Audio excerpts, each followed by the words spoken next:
Hey everybody.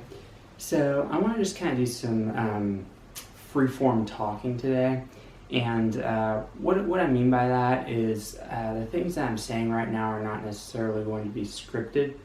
As I have said in my past shoots here, that I said shoot because sometimes I've noticed my words are running together. So just a kind of a brief synopsis on this stuff.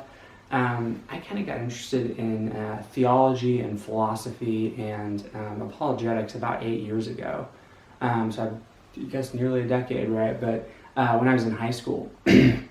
And so I first started studying theology, kind of transitioned to apologetics, and then philosophy as the final stage there. And then when I went off to college, I started just trying to do a bunch of research on mathematics and just see if I could get everything, as much categorical information as I could.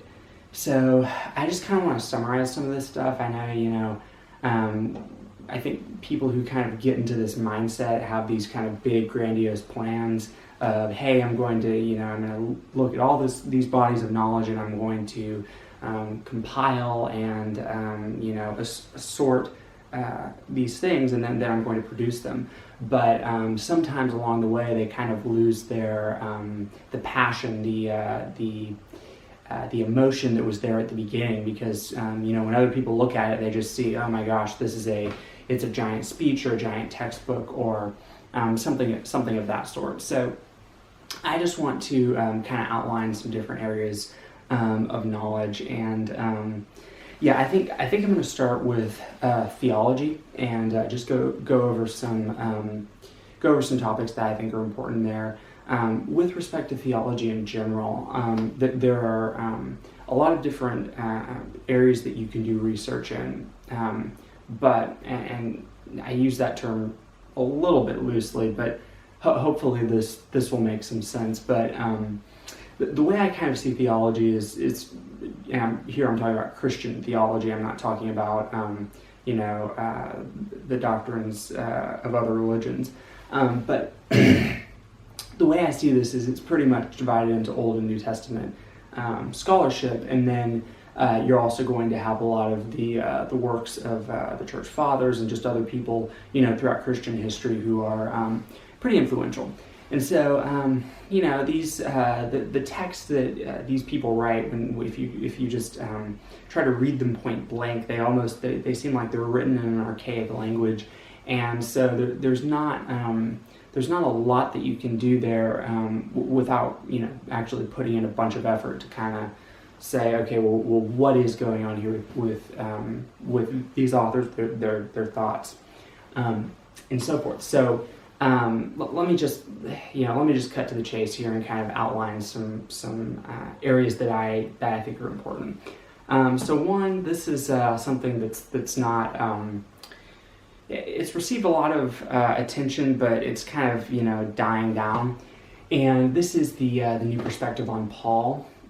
So this is something that you will see people kind of third quest authors like E.P. Sanders, and I know I haven't talked about what the third and first and all these quests are, but I'm kind of just going to be jumping into some of these topics here. So E.P. Sanders, James D.G. Dunn, Scott McKnight, I think is going to have probably some opinions on this. I don't know if I've seen, he probably has written some stuff, I just haven't read any of those things. Anyways, so those three people come to my mind kind of immediately.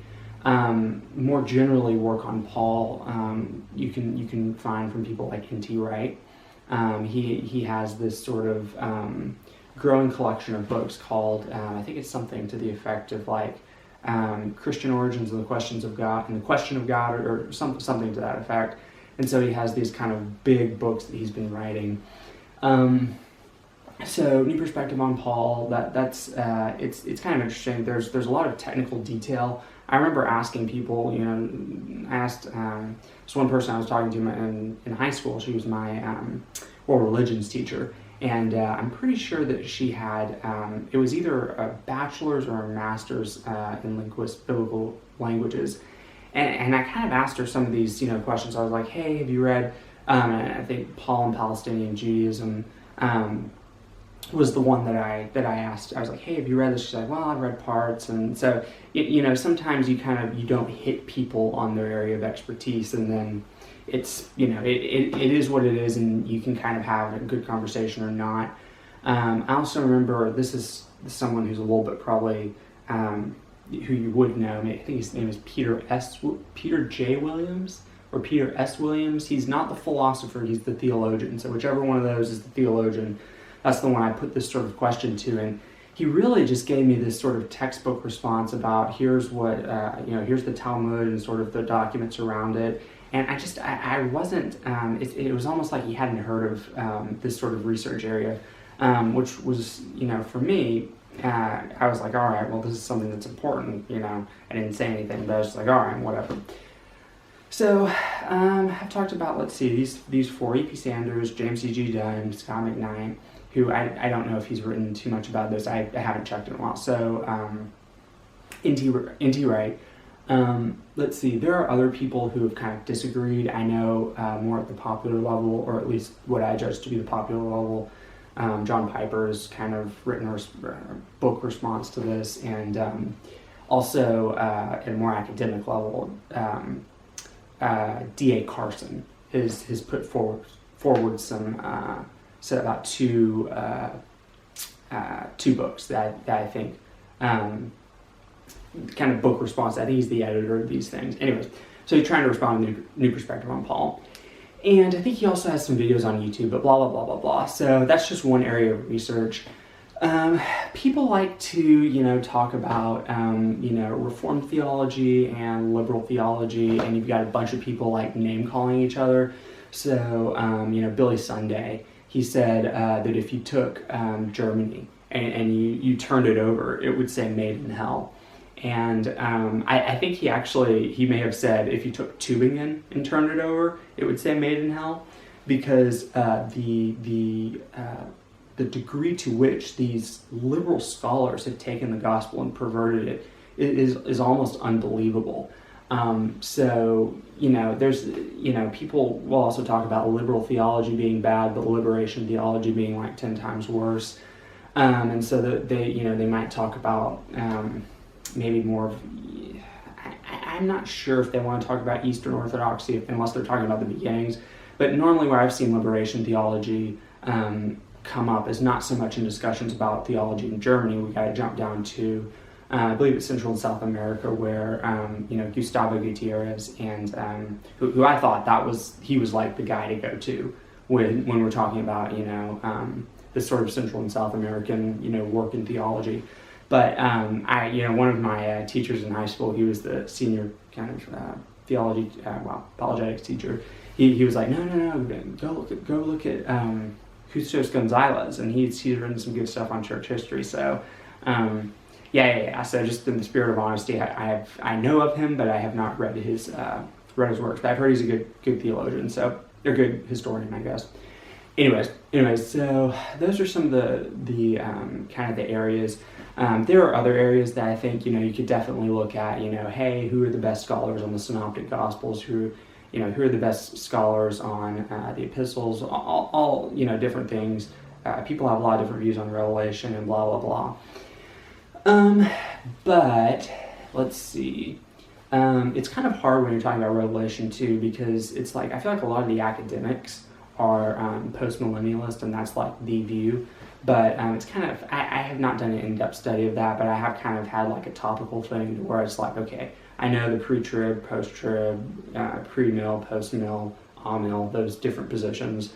And then, my pastor at Second Baptist Church, Dr. Young, always says there's pan-millennialists who think it's always going to pan out. All right. Anyways. So those are just some ideas, and there are people who've written like classic, this is the classic pre-mill book and whatever.